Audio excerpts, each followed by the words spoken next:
বনানীতে যে অফিসটা ছিল দলের, অফিসে যাচ্ছিলাম। তো কাছাকাছি যখন এসেছি তখন রাস্তার এক জায়গায় একটু জটলা, কয়েকজন মানুষ, একজন মহিলা শুয়ে আছে বোধহয়, সাথে এক ছোট বাচ্চা ছিল, হ্যাঁ মেয়ে ছিল বোধহয় সম্ভব। তো দেখেই বোঝা যাচ্ছে যে মহিলা অসুস্থ। তা আমি রাস্তার এই পাশে, ওটা ছিল on the other side of the road. অফিসে তখন ফোন করলাম আমার এক সহকর্মীকে, বললাম যে কোথায় তুমি? ও বললো ভাই আমি অফিসে। আমি অমুক জায়গায় আছি, তুমি আসো। ও তাড়াতাড়ি আসলো। আসার পরে আমি বললাম যে দেখো ব্যাপারটা কি।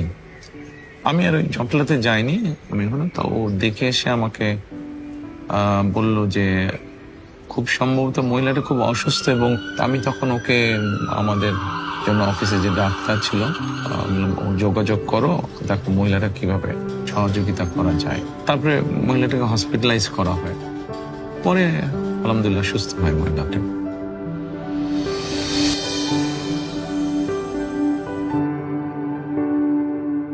একটা কর্মসংস্থানের ব্যবস্থা মনে হয় করা হয়েছিল, যেখান থেকে মিনিমাম একটা তার ইনকাম হয়, যেখান থেকে সে মোটামুটি চলতে পারে।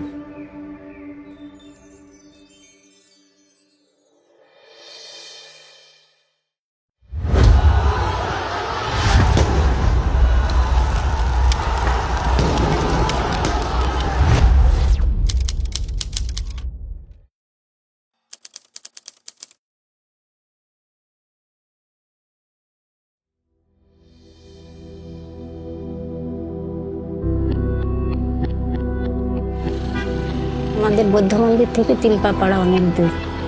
ওখানে যেয়ে কিছু মানে 1 ঘন্টার ভিতরেই উনি ওখান থেকে মনে করেন দগ্ধ অবস্থায় সমস্ত বিশ্ব রোড হয়ে আপনার বৌদ্ধ মন্দির এসেছে। আর সে নিজের গায়ের কাপড় চোপড় খুলে খুলে ফেলেছে।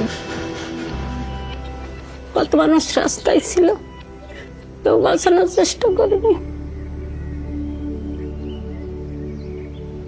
তখন বৌদ্ধ মন্দিরে এসে আমাদের পরিচিত একটা দোকান, সেখানে ওনাকে বরফ টরফ দিয়ে, হরতাল ছিল, গাড়ি যাচ্ছে না।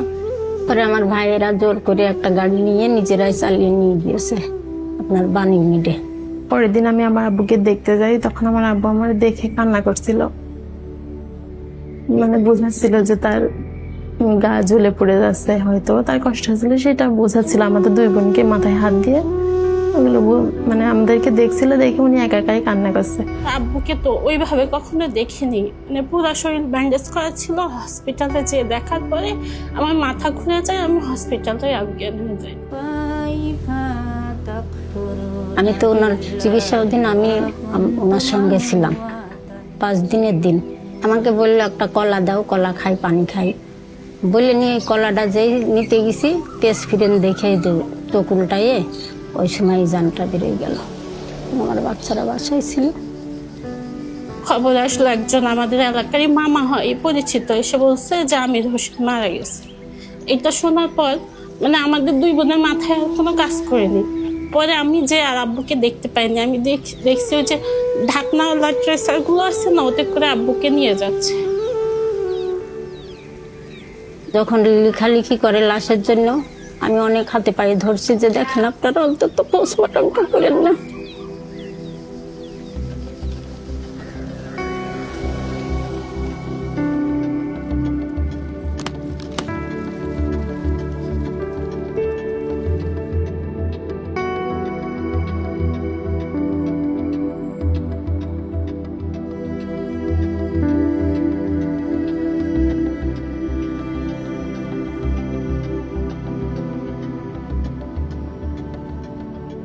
তখন পরিস্থিতি খুবই ভয়াবহ ছিল। আম্মু তো সংসারের কিছু ওইভাবে জানতো না।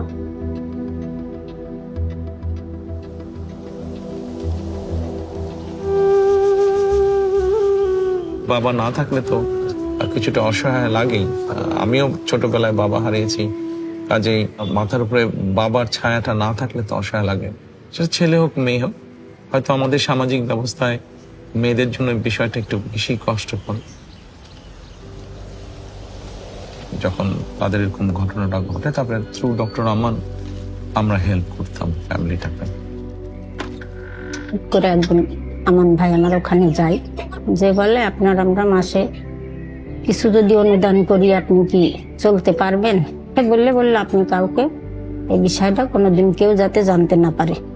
7 দিয়ে 8 দিয়ে মনে হয় 9টি যে বন্ধ হয়ে গেছিল, বন্ধ হয়ে কোনো খোঁজই পায় নাই। তখন আমি তো আর মনে করেন 8 সালের থেকেই মনে হয় বন্ধ হয়ে গেছিল। আমি তখন আমার নিরুপায় হয়ে আমি দেখলাম এ সম্ভব না, আমি তো আর পারতেছি না। স্বাভাবিক আমি জেলে যাওয়ার পরে তো ওই হেল্পটা বন্ধ হয়ে যায়। ওরাও সবাই তো সমস্যার মধ্যে, কি করবে। তখন আমার ওয়াইফকে জানায় বিষয়টি। তখন আমার ওয়াইফ আমাকে জেলখানায় জিজ্ঞেস করলেন যে এরকম। বললাম যে হ্যাঁ এটা তো করতাম, বাট এখন তো পারছি না আমরা। ওনারা যখন 1 বছর খোঁজ না হয় তখন আমি খুবই অসুস্থ হয়ে পড়ছিলাম, কারণ আমার সাহসটা হারাই ফেলছিলাম। আমি সেলাই মেশিনে কাজ করে 3টা পেট, তারপরে লেখাপড়ার খরচ, তখন আমি নিজেই বাড়ি চলে আসছি। মনেও কখনো কল্পনাও করি নাই যে ওনারা আর আমার কোনোদিন খুঁজবে। বছর খানিক পরে তখন আবার আমার মামা একদিন ফোন দিয়েছে আমার আম্মুকে। তখন মনে করেন আমার সাহস, আমার একটা বুকে সাহস আসলো। সেই থেকে সমস্ত চিকিৎসার ভার আমার আম্মুর, আমার বড় বোন অসুস্থ হয়েছিল, সমস্ত চিকিৎসার ভার আমার মামাই মানে ওনার দায়িত্বেই করিয়েছে আমার আম্মুকে। এই দেখেন 17-18 মারা গিয়েছে 21 বছর পরছে, অথচ 17-18 বছর ওনারা আমার সঙ্গে আমার পাশে আছে। বিপদে আপদে যেটুকুই হোক আমার খোঁজ রাখছে, এটাই। উনি মনে করেন যে আমার মেয়েদেরকে দিত আর বলতো পড়াশোনা করছো, সকালে এইভাবেও খবর নিচ্ছে, তোমরা কি স্কুলে গেছো, কিভাবে পড়ো, কখন পড়তে বসো। মেয়েদের সবসময় বলে ওদেরকে দিয়ে দেবেন না। যেহেতু বাবাও নেই, সেই জন্য ওরা যদি লেখাপড়া শিখতে পারে, ওরা যদি নিজের পায়ে দাঁড়াতে পারে, তাহলে ফ্যামিলিটার মধ্যে আত্মবিশ্বাসটা ফিরে আসবে। আমি সেই চিন্তা থেকেই বলেছিলাম যে বিয়ে তো করবি, সেটা 2 দিন আগে হোক পরে হোক। তো আমার মা আমাদের জন্য সেই থেকে, আমার মাও আমাদের জন্য অনেক করেছে, মনে করেন পড়াশোনা শেষ করিয়েছে। আমি তো তখন বুঝি নাই যে আমি এটা কোথা থেকে পাচ্ছি। আমি তো এতদিনও জানতাম না। এইবার ডাক্তার দেখাইতে যেয়ে এই মনে হয় বছর 2, তখন বললো যে আপনি যেহেতু নামাজ পড়া রোজাদার লোক, আপনাকে আমার কিছু বলার নেই, ওনার জন্য দোয়া করেন। ওনার আম্মা খুব অসুস্থ, উনি ফোন দিয়ে আমাকে এটা বলে। তখন আমি বুঝতে পারি। আমার যখন কেউই ছিল না, তখন 2টা বাচ্চা নেমে অসহায় অবস্থা, ওনারা আমার পাশে ছিল। ট্রিটমেন্টের থেকে শুরু করে সমস্ত লেখাপড়া, যা দায়িত্ব, ওষুধপত্র নিয়ে এতদিন আমার সঙ্গে ছিল এবং এখনো আছে। মনে করেন উনি তো বাবার মতো দায়িত্ব এতদিন আমাদের পালন করে এসেছে। ওনাকে দেখলে ওনার সাথে আমি একটু জাস্ট আমার ভালো মন্দ কথাগুলো শেয়ার করতে চাই, ওনাকে একটা সালাম জানাতে চাই। আমার কাছে যখন মনে হয় যে তাদের পাশে একটু দাঁড়ানোতে তারা নিজের পায়ে দাঁড়াতে সক্ষম হয়েছে, তাদেরকে একটু সহযোগিতা করানো, যতটুকুই হোক সহযোগিতা করানো, ডেফিনেটলি তখন তো ভালো লাগবে।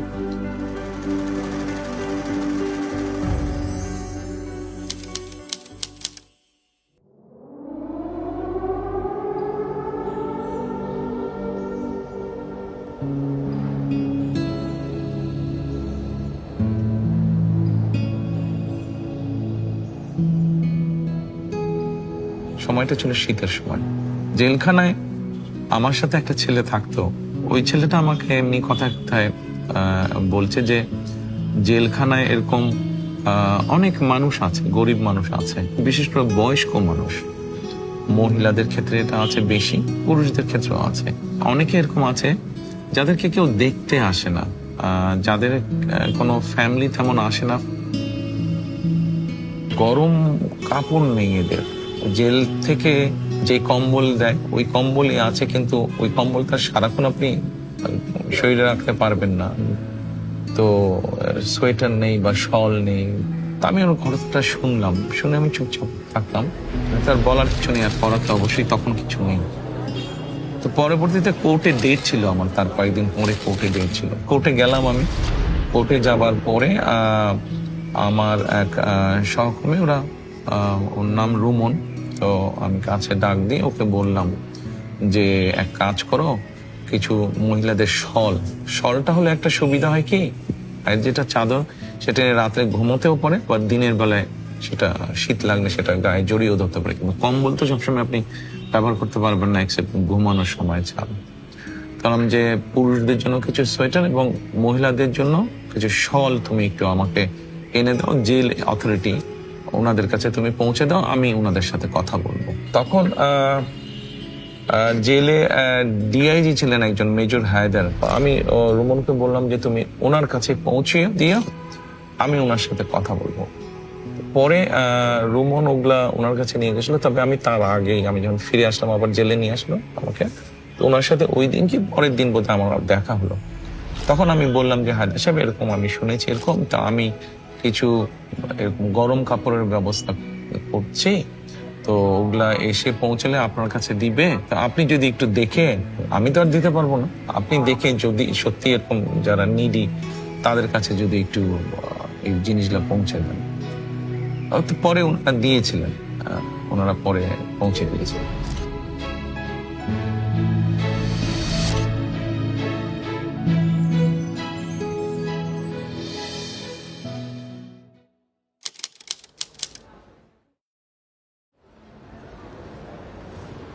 আমার বাবা একজন স্কুল টিচার, মাদ্রাসার টিচার, কিন্তু পরিবারে আমাদের তো 5 ভাই আমরা বেসিক্যালি। তো সেই সময় আমার বাবার জন্য এডুকেশন যে এক্সপেন্সটা সেটা ব্যয় করা বেশ কষ্টকর হচ্ছিল আর কি। আমার বাবা একজন কৃষক, আমার আরও 2টা বোন আছে, এর মধ্যে আমি মেডিকেলে চান্স পাই। আমার বাবা যেহেতু কৃষক, ওনার জন্যে এই 3 জনকে একসাথে এই যে এটার যে খরচটা এটা ক্যারি করা আসলে অনেক কঠিন ছিল। অন্যান্য ভাই যারা ছিল, যারা ভার্সিটিতে পড়তো, তাদের থেকে কিন্তু আমার খরচটা একটু বেশি ছিল। সেই সময় একটা প্রেশার নিয়ে একটা টেনশন, বুঝছেন? তা অনেক ছেলে মেয়ে আসতো meritorious result, very good excellent result, কিন্তু মেডিকেল বা ইঞ্জিনিয়ারিং বা আর্কিটেকচার এই পড়াগুলো তো একটু এক্সপেন্সিভ, বেচারারা এফোর্ড করতে পারতো না। আমার প্রতিদিনের টেনশন হইতো যে আসলে কি মানে এইভাবে কি লেখাপড়া কন্টিনিউ করা সম্ভব। যখন আমি ফার্স্ট ইয়ারে থাকি তখন তো আমি টিউশনে খুঁজতেছিলাম, তো শুরুর দিকে ওইভাবে কোনো টিউশনে পাওয়া যাচ্ছিল না। যে কোনো কারণে হোক, আমার স্ত্রী যেহেতু একজন ডাক্তার, সে কারণে হয়তো নিজের অজান্তেই হয়তো মেডিকেলের বিষয়টা চলে এসছে আমার সামনে। সেই সময় আমার পাশে বিটু ভাই এই ওনারা আমাদের সঙ্গে কমিউনিকেট করলেন আর কি, করলেন যে ওরা প্ল্যান করলেন যে বললেন যে আমরা তো তোমার রেজাল্ট দেখেছি, তোমার সম্পর্কে শুনেছি, আমরা তোমাকে একটা স্কলারশিপ দেওয়ার জন্য সিলেক্ট করেছি। কিছু ক্রাইটেরিয়া ছিল আমাদের, রেজাল্টটা দেখবো আমরা, এবং তার মানে ফাইন্যান্সিয়াল ব্যাকগ্রাউন্ডটা সত্যি ডিজার্ভ করে কিনা, কারণ আমাদের তো রিসোর্স অল্প রিসোর্সের মধ্যে যেহেতু আমরা দিব, তো সেই জন্য আসলে সে ডিজার্ভ করে কিনা সেই সাপোর্টটা, তো ওটা আমরা চেক করতাম ভালো করে। এবং আমার পুরো ফ্যামিলিতে কোনো ডাক্তার নেই, আমাদের ফ্যামিলিতে কোনো ডাক্তার নেই বেসিক্যালি। তো আমি কিন্তু ফার্স্ট ডক্টর, তারা চাইতেন যে তার একটা ছেলে ডাক্তার হবে, আর আমিও বেসিক্যালি এটা আমি চাইতাম যে আমিও ডাক্তার হব। তো এই সময় যখন এই হেল্পটা যখন চলে আসলো, তো বাবার জন্য একটা মানে গ্রেট একটা রিলিফ হয়েছিল আর কি, অনেক বড় একটা রিলিফ হয়েছিল আর কি। পুরো মানে ফার্স্ট ইয়ার থেকে শুরু করে একদম ইয়ার পর্যন্ত, ফাইনাল ইয়ার পর্যন্ত, যতদিন আমি ইন্টার্নিতে না যাচ্ছি এবং ইন্টার্নের ভিতর না পাচ্ছি, এই সময়টা পর্যন্ত ওরা কিন্তু আমাকে ফুলি একটা ফাইন্যান্সিয়াল সাপোর্ট আমাকে দিয়েছে। তারা শুধু মানে ফিনান্সিয়াল সাপোর্ট দিয়েছেন ব্যাপারটা এরকম না, মাঝে মাঝেই আমার মানে পড়াশোনা কীরকম হচ্ছে, আমার রেজাল্ট কীরকম হচ্ছে, আমি কি প্রোগ্রেস করছি কি না, বা অন্য আনুষঙ্গিক কোনো প্রবলেম আছে কি না, আমাদের আর কি ধরনের সহযোগিতা প্রয়োজন, এগুলো সব কিছুই খোঁজখবর নিতেন। এখন বড় হয়ে গেছে, এখন ফুল ফ্লেজের ডাক্তার হয়েছে অনেকে, বিসিএস পরীক্ষাও মনে হয় দিয়েছে, কেউ বিসিএস পরীক্ষা দিয়েও আপনার মেডিকেলে জয়েন করেছে। তো আমাদের এই স্কলারশিপটা যে জনাব তারেক রহমান স্যার দিয়েছেন, মানে এটা কখনোই আমাদেরকে মানে ইনফর্ম ওইভাবে করা হয়নি। তখন আমি জিজ্ঞাসা করছিলাম যে আসলে ফান্ডিং করা হচ্ছে, ডিটেলসটা আমাকে একটু বলা যাবে? তো ডিটেলস করে না, আপনাকে এটা স্কলারশিপ দেওয়া হচ্ছে, এখন ডিটেলস এত কিছু বলা যাবে না, আপনি নিতে থাকেন, আমরা আপনার সঙ্গে কমিউনিকেট করবো। এখন হয়তো কেউ কিছু হয়তো বা জেনেছে, বাট মোস্টলি জানে না। সব মিলে এটা আসলে একটা মানে মানুষের পাশে দাঁড়ানোর অসাধারণ একটা দৃষ্টান্ত। আজকে আমি মানুষকে সেবা করতে পারতেছি, এইটা সম্ভবই হইতো না যদি আমি ওই সময় আমার জার্নিটা কমপ্লিট করতে না পারতাম। একজন ডক্টরকে ডক্টর বানানো শুধু একটা মানুষকে উপকার করা না, এটা হাজার মানুষের উপকার করা। আপনি যখন একটা লক্ষ্য বা উদ্দেশ্য নিয়ে, ঠিক আছে, আপনি যখন একজনের পাশে দাঁড়াচ্ছেন, আপনার যতটুকু সম্ভব আপনার পক্ষে, এবং যখন দেখছেন যে আপনি যে উদ্দেশ্যে দাঁড়িয়েছেন এবং ওই মানুষটা তার লক্ষ্যে পৌঁছেছে, এটাতে ডেফিনেটলি আপনি ভালো ফিল করেন।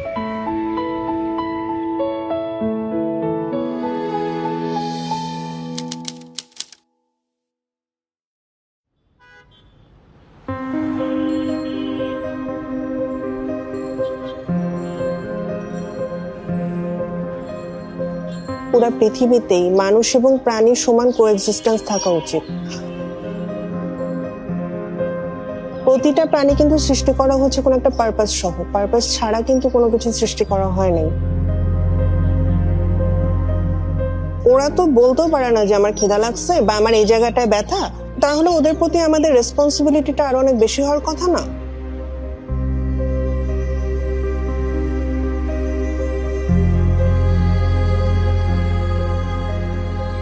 কিন্তু আমাদের মতো দেশগুলোতে যেটা হয় যে আমরা প্রাণীদেরকে একদম একটা সাইডে সরায় ফেলছি।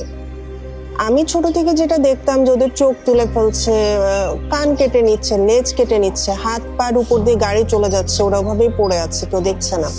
তো ছোট থেকে এই অবস্থাটা দেখতে দেখতে আমার ইচ্ছা ছিল আমি ওদের জন্য কিছু একটা করব। ক্লাস 5-এ থাকতাম, প্রথম কুকুর আর বিড়ালের বাচ্চা নিয়ে আসছিলাম বাসায়। তো তখন থেকে শুরু করে 2013-এ আমার এতগুলো বিড়াল হয়ে যায় বাসার ভিতরে যে আমি চিন্তা করি যে আমার যেহেতু এখানে একটা জায়গা আছে, আমি এটাকে শেল্টারে কনভার্ট করব। ওই প্ল্যান করে আমি বিল্ডিংটা করি এবং তারপর এখানে মুভ করি ঢাকা থেকে। আমি স্ট্রে অ্যানিমাল নিয়ে মূলত কাজ করছি। এরা এমন অবস্থা থেকে আসে যে অনেক বয়স্ক হয়ে গেছে, দাঁত নাই, চোখ নাই, রাস্তায় সার্ভাইভ করতে পারছে না, গাড়ি ধাক্কা দিয়ে চলে যাচ্ছে। হ্যাঁ, বা অনেককে বাচ্চা অবস্থায় এনেছি যে মা মারা গিয়েছিল, এরপর আর দেখার কেউ নাই।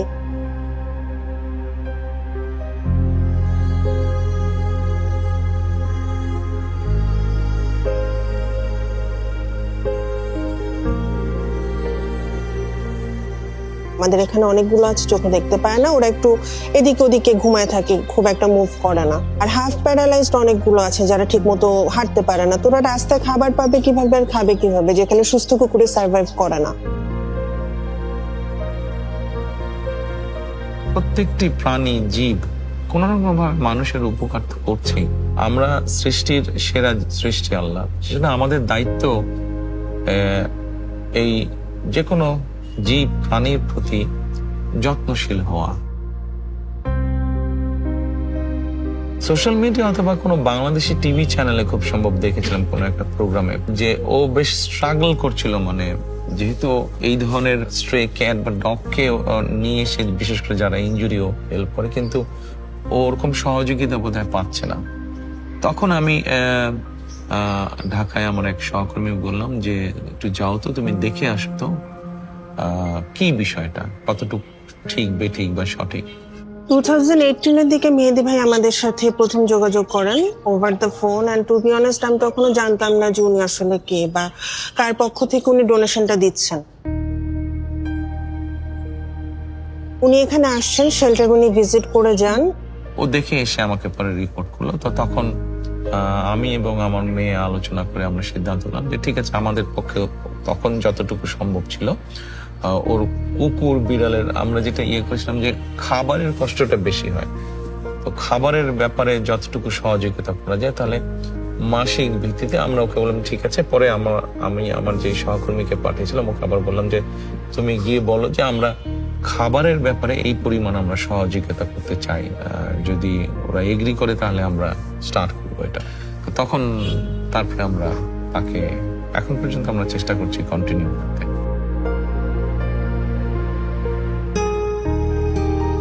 আমরা কোথাও কোনো ডোনেশন দিলে বা ফান্ড দিলে আমরা চাই যে আমাদের নামটা হোক, আমাদের নামটা সামনে আসুক। তো এত বছর ধরে যে উনি হিডেন থেকে আমাদের হেল্পটা করে গেছেন, এটা খুবই অ্যাপ্রিসিয়েটেড একটা জিনিস। এবং আমি যখন জেনেছি জিনিসটা খুব অবাক হয়েছি। ওনারা যে উদ্যোগটা নিয়েছে এটা তো আগে নেওয়া হয়নি। তো শুধু ফান্ডিং দেওয়া বলে না, একটা অ্যাম্বুলেন্সের উদ্যোগ নেওয়া হয়েছিল, ওনাদের একটা অ্যানিম্যাল ওয়েলফেয়ার অ্যাসোসিয়েশন করা হয়েছে।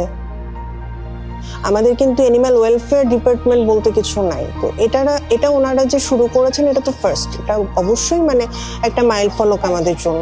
অন্তত একটা জীব হিসেবে যদি আমরা কিছুটা হলেও সহানুভূতিশীল হই এই সৃষ্টিগুলোর প্রতি, শুধু জীবজন্তু কেন, গাছপালা, আমাদের আশেপাশে যে গাছ আছে, গাছপালা সবকিছুর প্রতি, তাহলে আমরা যেরকম একটা সুন্দর পরিবেশ, সুন্দর সমাজ, সুন্দর রাষ্ট্র, সবকিছুই একটু হলেও সুন্দর করে গড়ে তুলতে পারবো। তো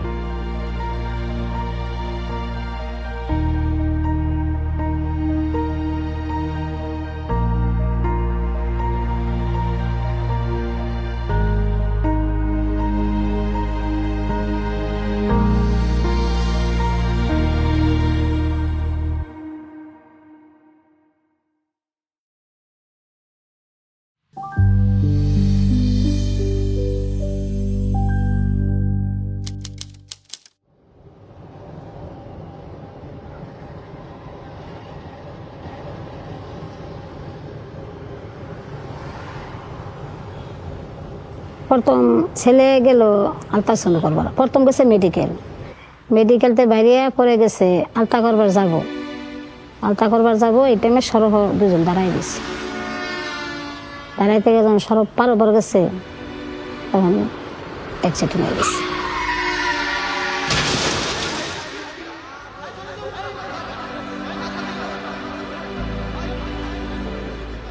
দৌড় করে গিয়ে দিয়ে একটা সিএনসি খারাপ, সিএনসিটা খারাপ করে টান দেয় উঠে পড়লাম। উঠে পড়ছি, উঠে পরে আমি সিএনসি উঠে পড়ছি, উঠে পড়লে বেড়া আমার নিচে নিলে এবারে বেড়ার করতে একদম বেড়ার কিছু কই নেই, বেড়াই আমার টান দিয়ে নামাই আছে। নামাই উঠে আমি দেখি এনে একটা লাশ, দুইটা লাশ, দুই জায়গা আমার খুব আমার বইরে আলছে প্যাকেটও, আর নাতিনটারে গিয়ে পাই নেই আমি।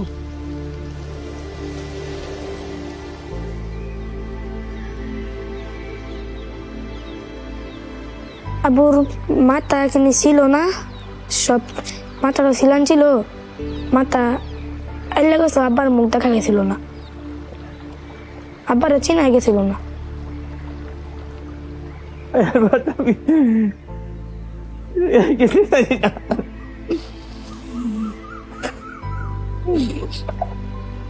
তারপরে গেছি, ওরা আম্মুল্লা দেখে দিয়ে, আম্মুর এটা কিছু ছিল না, খালি চোখটা ছিল, আর কিছু ছিল না।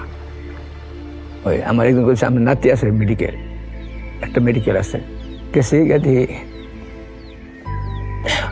এটা মারা গেছে বাচ্চা, এটা শুয়ে দিচ্ছে, শুয়ে থাকলে পরে আমি ওরে দোলা মুচ্ছে সময় দিচ্ছি,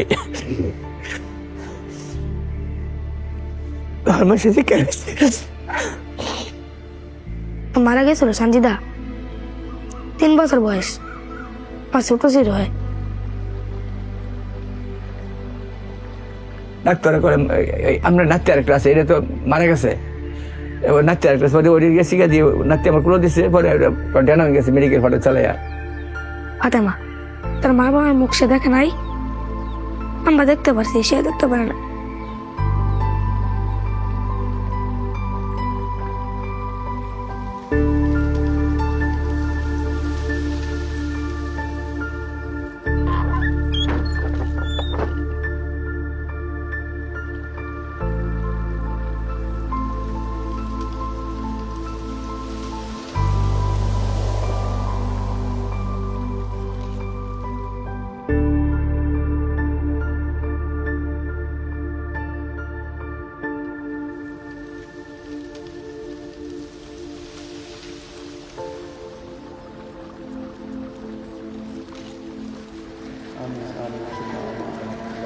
কয়েক বছর আগের ঘটনা, পত্রিকায় দেখে আমি জেনেছি ঘটনাটা। মাটা মারা যায় কিন্তু বাচ্চাটা ভূমিষ্ঠ হয়েছিল, বাচ্চাটাকে এতিমখানায় দিয়ে দিয়েছিল। আর্নিং সোর্স তো বাবা ছিল, বাবা মা দুজনেই মারা গিয়েছিল, ওরা কয়েক ভাই বোন। দাদা দাদির সাথে খুব সম্ভব থাকে, এবং দাদা বা দাদির বোধহয় একজন প্যারালাইজ বোধহয়। আমরা তো এমনি অসুস্থ মানুষ, এরপরে আমি কাম কাজ করতাম আগে, তখন তোর করার হয় না, করলে অসুস্থ হয়ে যাই, এরকম বড় বড় কাম করছি, তখন পুত মারার পরে তো আর আস্তে আস্তে এমনি অসুস্থ হয়ে গেছি।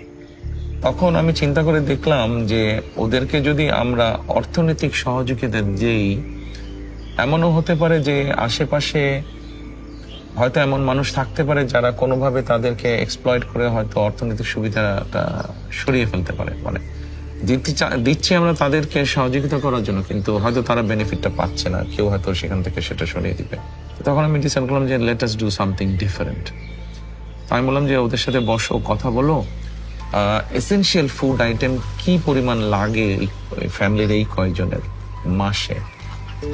তখন মোটামুটি একটা এস্টিমেট করা হলো যে এই অ্যামাউন্ট চাল বা ডাল বা তেল বা চিনি বা নুন এগুলো লাগে। তখন আমি বললাম যে ঠিক আছে, তাহলে এখন থেকে আমরা তাদেরকে এই এসেনশিয়াল ফুড আইটেমের সাপোর্টটা দেবো। হয়তো আল্লাহ রহম করছে, আমি এটার উভয় আছেন, ভিক্ষা ছাড়া উভয় আছেন, আমার তো কিছু করার নাই। তো আলহামদুলিল্লাহ এখনো আমরা কন্টিনিউ করছি। আজকে বেশ কয়েক বছর হয়ে গেল, বাচ্চাগুলো বড় হয়েছে। মাঝে মাঝে আমি ছবিতে দেখি ওদেরকে, আমি বলি যে ছবি পাঠা আমাকে, ছবি দেখবো আমি, তোমরা যে দিচ্ছ জিনিসগুলো I want to see that. ওটা দিয়ে আমরা যখন আল্লাহর রহমতে আমরা চলতেছি, দেখাউন্ডা চলে যাবে ভাই, আমার 1 মাস আল্লাহ চলে। বড় চালাইতেছে। আর রাইতে চুরি হয়ে যায়, রাইতে 10টা-11টা বাজে খাওয়ান দিয়ে আইছি।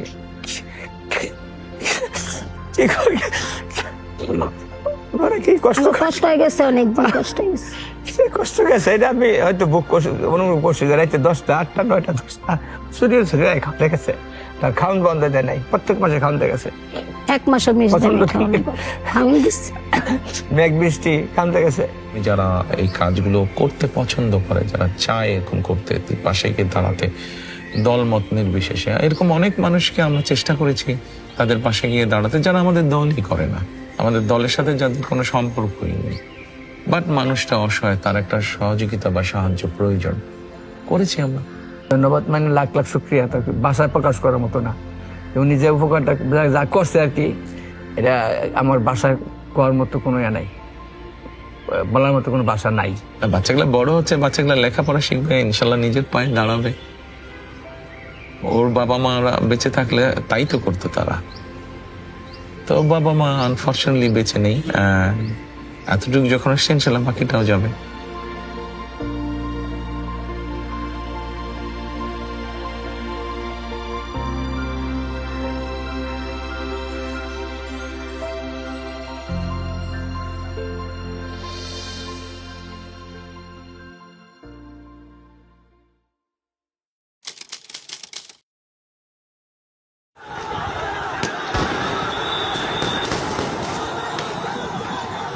পাঁচ তারিখে আমার ছোট বোন আম্মার বাসায় গেছে, তখন আমরা আশকোনাতেই থাকি।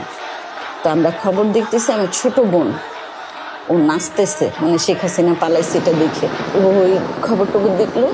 4টা বেজে গেছে, ওর ফ্রেন্ডরা ফোন দিতেছে নিচে নামার জন্য। তো ও চলে যাইতেছে পর আমাকে বলতেছে আম্মু আমি যাই। আমি কইছি আব্বু যেখানে যাও সন্ধ্যার মধ্যে চলে আসো, আম্মু তুমি টেনশন করো না, আমি চলে আসবো।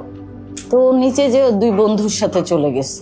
7:12 আব্দুল্লাহকে 2বার ফোন দিছি, ধরে নাই। 7:19 ওকে আবার ফোন দিছি, 2বার ধরে নাই। 3বারের মাথায় ও ধরছে।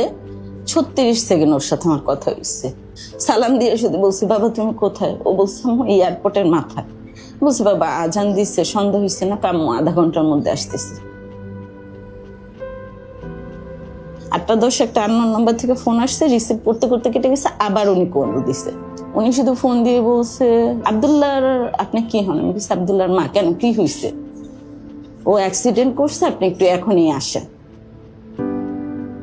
আমি শুধু ওনাটা নিচ্ছে আর আমার ব্যাগটা নিচ্ছে আর মোবাইলটা নিচ্ছে। তো এর মধ্যে আবার উনি ফোন দিছে আছে আপনি তাড়াতাড়ি না আসলে ঢাকা মেডিকেল পাঠিয়ে দিবি। ওনার এই কথা শোনার পর আমি মোটামুটি যে আব্দুল্লাহর হয়তো গুলি লাগছে, রাস্তায় বেরোনোর পরে আমি বুঝি।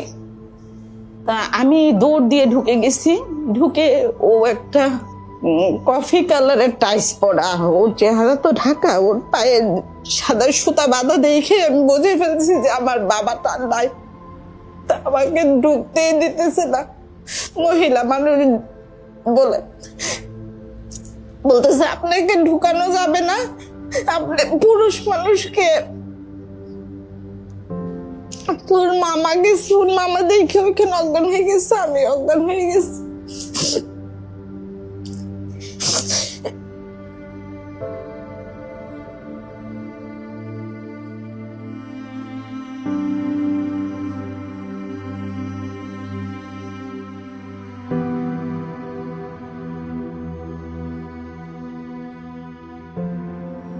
আব্দুল্লাহ হসপিটালে যাওয়ার পর শুধু 3-4 বার বলছে আমি বাঁচবো না, আমার আম্মাকে ফোন দেন, আমার আম্মু আসলে আমি ঠিক হয়ে যাবে, এবং ও আমার নাম্বারটাই দিছে। আব্দুল্লাহ মারা গেছে 5 তারিখে, আমি 8 তারিখ থেকে হসপিটালে ভর্তি জিসানকে নিয়ে। 19 তারিখে ধরা পড়ছে ওর ক্যান্সার, ক্লোন ক্যান্সার 3rd স্টেজে। একটা মার জন্য এরপরে আর শোনার কি বাকি থাকে? যতটুকু মনে পড়ছে এই ঘটনাটা আমি সোশ্যাল মিডিয়ার মাধ্যমে জানতে পারি। জানার পরে আমি আমাদের বিএনপি পরিবারের আহ্বায়ক রুমন বহু বছর, গত 20-25 বছর ধরে রুমন আমার এই কাজগুলোতে আমাকে সহযোগিতা করে। আমি রুমনকে তখন বললাম যে আচ্ছা এটা দেখলাম, তুমি একটু যাও তো, দেখো কি ব্যাপার, গিয়ে দেখে সবকিছু জেনে শুনে আমাকে জানাও। তো দেন রুমন ওখানে যায়, মায়ের সাথে কথা বলে। অসম্ভব অসহায়তার একটা ঘটনা সেদিন আমি জানলাম। আব্দুল্লাহ মারা যাওয়ার 14 দিন পর থেকে যুদ্ধ শুরু হয়েছে। আমি ছেলের জন্য কান্না করবো না, এই ছেলেকে নিয়ে হসপিটাল দৌড়াবো। ওর ট্রিটমেন্ট চলমান অবস্থায় তার বাবা স্ট্রোক করে মারা গেছে।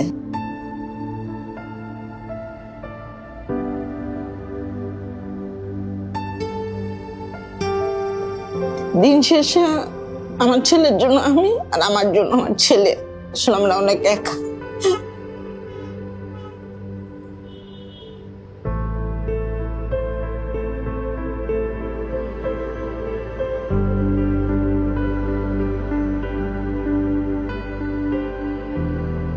ভদ্রমহিলা বিভিন্ন জায়গায় বোধহয় গিয়েছিলেন, খুব সম্ভবত সেভাবে সহযোগিতা পাননি। তারপরে আমি তখন রুমনকে বললাম যে ঠিক আছে। তো ও বলল যে ভাইয়া এটা বেশ সময় এবং খরচ লাগবে এই ট্রিটমেন্টটাতে।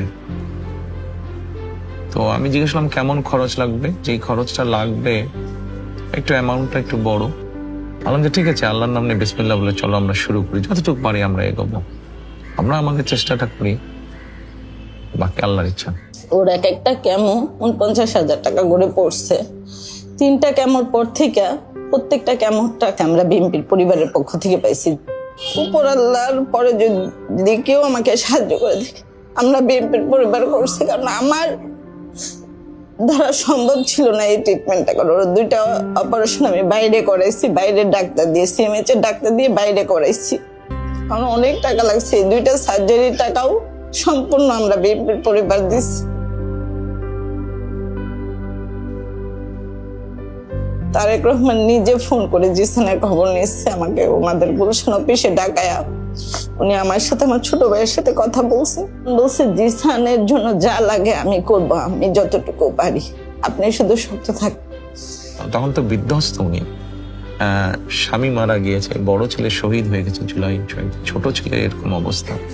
ওনাকে সাহস দেওয়ার জন্য আমি বললাম যে আপনি চিন্তা করবেন না, আমাদের পক্ষে যতটুকু সম্ভব আমরা আপনার পাশে আছি, টেনশন করেন না, আল্লাহর উপরে ভরসা রাখেন, ইনশাল্লাহ আপনার সন্তান সুস্থ হবে। ওনাকে যদি আমি কৃতজ্ঞতা মুখেও বলি সেটা প্রকাশ করে শেষ করতে পারবো না। আমি নামাজ পড়ে ওনার জন্য, ওনার ফ্যামিলির জন্য দোয়া করি। আমাদের সফলতা বা আনন্দটা এখানেই যে বাচ্চাটা আলহামদুলিল্লাহ আজকে অনেক সুস্থ বাচ্চাটা। মানে আমি চাওয়ার আগে এত কিছু পাইছি যে চাওয়ার আর জায়গা নাই গা, মানে আমার কোনো কিছু ফুলফিল, আমার বাচ্চার চেয়ে বড় কিছু তো নাই। তারা আল্লাহর রহমতে তাদের উসিলায় আমি আমার বাচ্চাটাকে সুস্থ পাইছি, এটাই আমার জন্য অনেক অনেক অনেক আলহামদুলিল্লাহ। মাটাও যখন সেই প্রশান্তির হাসি দেয়, ওটাই আমাদের কাছে সবচেয়ে বড় পাওয়া।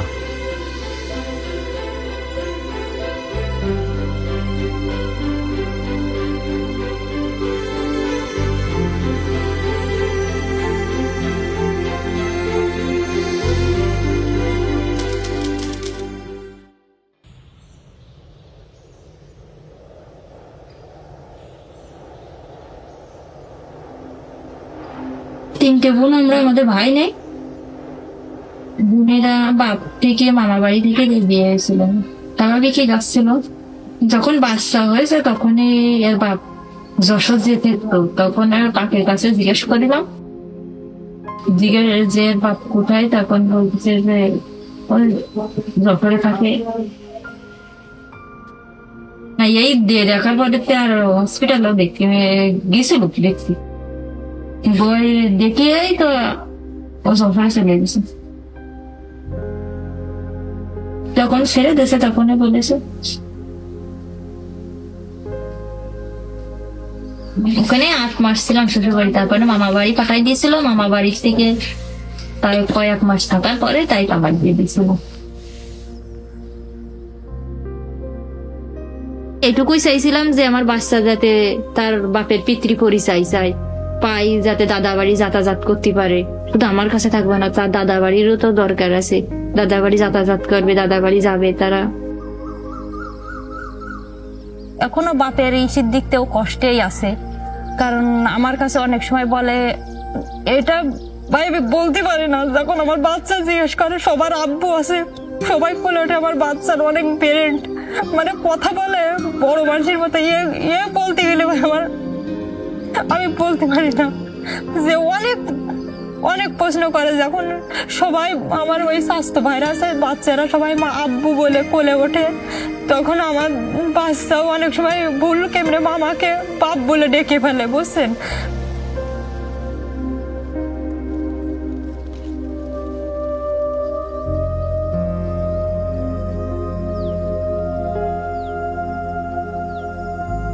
অনেক কষ্টে ছিল, বাচ্চাটাও অনেক কষ্টে ছিল, আমার সাথে অনেক না খেতে গেছে বাচ্চাটাও।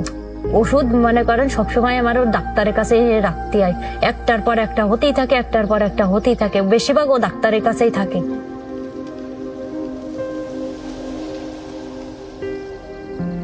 আমাদের থাকার ঘরও ছিল না, যে বাচ্চাটা নিয়ে থাকবো আমাদের থাকারও ঘর ছিল না।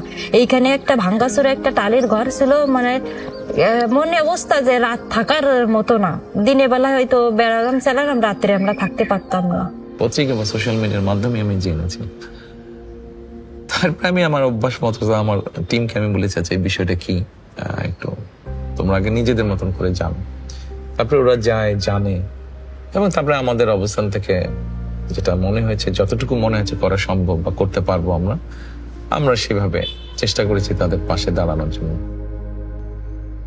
তার এসে আমাকে বললেন আমার বাচ্চার পাশে সুবিধা অসুবিধার জন্য পাশে থাকবে, লেখাপড়ার খরচ দিবে, আবার বলেছে তোমাকে একটা থাকার স্থান করে দেওয়া হবে ঘর। তা আমার ওই যে দেখতে পাচ্ছেন আপনারা এই ঘরটা তিনি করে দিয়েছেন, আলহামদুলিল্লাহ। এই আমার বাচ্চা নিয়ে ওই ঘরে আমি থাকতে পারবো। আর তিনি বলেছেন যে লেখাপড়ার খরচ নিব, দায়িত্ব তিনি পাশে থাকবে। একটি স্বাভাবিক বাচ্চার ভবিষ্যৎ যেমন হওয়া উচিত, ওই বাচ্চাটার ভবিষ্যৎও চেষ্টা করবো আমরা সেভাবেই গড়ে তুলতে। বাচ্চাটা এখন ছোট আছে, কয়েকদিন পর একটু বড় হবে, যখন স্কুলে যাওয়ার বয়স হবে ও স্কুলে যাবে ইনশাল্লাহ, শিক্ষা গ্রহণ করবে। এক সময় তার যেই যোগ্যতা আছে, মেধা আছে, সেটার ভিত্তিতে সেইভাবে সে এগিয়ে যাবে। হ্যাঁ, তারেক রহমান তিনি মানে আমাদের কষ্ট বুঝেছেন, যে তিনি একটা আসলে আমার কাছে মনে হয় তিনি একটা মহান মানুষ, যে আমাদের পাশে দাঁড়াইছেন, যে গরিবের পাশে দাঁড়াইছেন। তার শুভাকাঙ্ক্ষী হিসাবে আমরা যারা আছি, আমরা যতটুকু পারি তাকে সহযোগিতা নিয়ে তার পাশে দাঁড়াবো, তার সাথে থাকবো।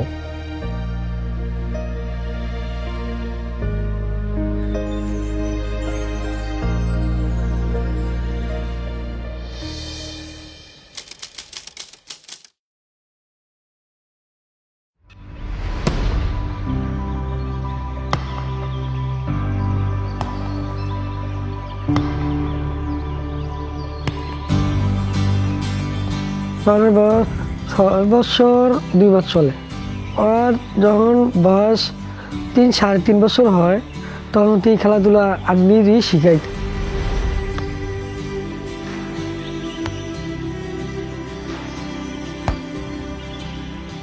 সর্বপ্রথম আমার শ্বশুরি একটা বল দিছিল প্লাস্টিকের, মানে তাই সে ছোট ছিল, একটা হাঁটা শিখছে, ওই সময় একটা প্লাস্টিকের বল এনে দিছিল। ওই থেকে মানে বল হাতে নেই, ওই খেলতে লাইতে পরে হ্যাঁ বাবা একটা বল এনে দিছে। আমার দোকানের সামনে আমি ফজর নামাজ পড়ি, ডেলি শিখাইতাম, অন্তত 1 থেকে 1.5 ঘন্টা। যখন 2-5-6 মাস খেলা শিখছে, তখন দেখি নিজেই সেতুভাবে আরও বা বল খেলতে জায়গা হ্যাঁ খুব আগ্রহ। তখন দেখলাম আস্তে আস্তে যেটা শিখেই আল্লাহ দিলে সেটাই দেওয়া শিখে বা শিখতে চেষ্টা করে। তখন আমি বুঝছি না আস্তে আস্তে মোটামুটি ভালো একটা কিছু করবে। আমাদের এলাকায় অনেক পোলাপাইন আছে, মোবাইলে ভিডিও করে টুরা প্রথম ইয়া করছে, পরে চ্যানেল আছে না, চ্যানেলে আসলো সবাই আইসা এটা ভিডিও টিডিও করে ভাইরাল করছে। আমাদের দলের একজন নেতা আছে আমিনুল, সবাই ওকে ফুটবলার আমিনুল হিসেবে জানে। যখন আমরা পরিকল্পনা করলাম যারা এরকম প্রতিভাবান আছে তাদেরকে আমরা আস্তে আস্তে আস্তে খুঁজে বের করব, তখন আমি আমিনুলকে বললাম যে আমিনুল, তুমি এক কাজ করো, তুমি তোমার মতন করে খোঁজ করো এরকম প্রতিভাবান শিশু, কিশোর, যুবক কোথায় আছে। এবং তখন খুঁজতে গিয়ে আমরা এই ছোট বাচ্চাটাকে খুঁজে পেলাম। আমি সাইকেলের কাজ করি, মেকানিক কাজ, অত 500 টাকা কাজ করি, এটা দিয়ে আমি সংসার চালাই, চলি। তখন আর বোর্ডও ছিল না, জার্সি আমার দেশের পোলাপাইনে 2টা জার্সি দিয়েছিল, ওই জার্সি দিয়া খালি পাই খেলাধুলা করতো। এরপরে গোলরক্ষক আমিনুল সাহেব আসলো, আইসা সোহানারে কিছু উপহারও দিছে, বুট, পেন, জার্সি, তারপরে বল। ছেলেদের মধ্যে হোক, মেয়েদের মধ্যে হোক, যার যেই প্রতিভাটা আছে তাকে আমরা চেষ্টা করব সেই প্রতিভাটা আরো যাতে বিকশিত হতে পারে সেই সুযোগটা তৈরি করে দেওয়ার জন্য। ছেলে তো দেশের হয়ে খেলবো, ভালো একটা কিছু করবো, এটাই তো আমার স্বপ্ন, যাতে এটাই দেশের ভালো কিছু করা, এটা আমার ভালো কিছু করা। আমাদের এই প্রতিভাবানদেরকে যদি বের করি এবং ওদেরকে যদি একটা স্কোপ তৈরি করে দিতে পারি আমরা, তারা আরো বিকশিত হবে। ছোট্ট মিছিল আরো লইতে পারি, এগুলো গেঞ্জিগুলো আরো হতে পারে, সাত দিয়ে আরো লইতে পারি, তারপরে নিচের মধ্যে আরো লইতে পারি, তারপরে আবার কত কিছু পারি। আমি ধন্যবাদ জানাই জনাব তারেক রহমান সাহেব আর গোলরক্ষক আমিনুল সাহেব, তারা আমার মাসে কিছু অর্থায়ন দেয়। এটা দেওয়ার পরে এখন মোটামুটি আমার স্বাভাবিকভাবে ভালোভাবে আমি চলি, প্ল্যান পড়ালেও করাইতে পারি, আমার এখন চলতে একটু সহজ হয়। তারেক রহমান সাহেবকে আমি মনে করি ঠিক আছে আমার মাথার উপরেই রাখি। তার কাছে আমি কৃতজ্ঞ যে আমার ছেলের পাশে দাঁড়াইছে। আমাদের লক্ষ্য উদ্দেশ্যটা হচ্ছে যে এই প্রতিভাবানদেরকে যদি আমরা প্রপারলি ট্রেনিং এর ব্যবস্থা করতে পারি, তাহলে এই মানুষগুলোকে দিয়ে আমরা দেশের জন্য সুনাম সম্মান বয়ে নিয়ে আসতে পারি, যেটা ভেরি মাচ পসিবল, আমি দৃঢ়ভাবে বিশ্বাস করি।